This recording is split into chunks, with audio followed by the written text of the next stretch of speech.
completion ceremony of Bukaon National High School for school year 2023 and 2024. To my fellow candidates of computers, congratulations on reaching the significant milestone in our academic journey. Let this completion ceremony and let us embrace this completion with joy and gratitude.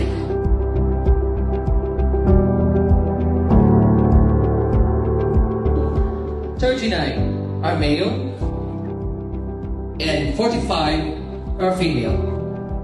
I hereby certify that they have satisfactorily completed all the requirements of the K-12 basic education curriculum prescribed by the Department of Education.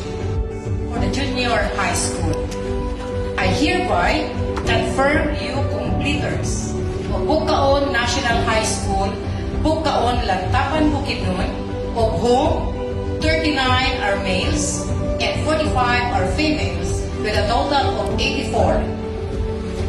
Kabataang Pilipino para sa matatag na kinabukasan ng bagong Pilipinas. Namin sa maningingon din ang kabataang Pilipino, wala lain ka mo din.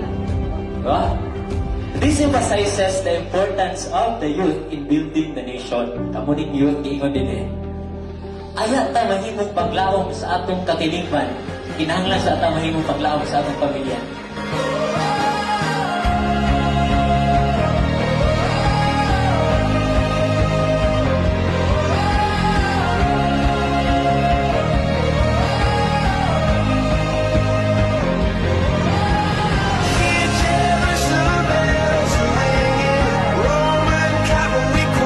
To my fellow completers, congratulations!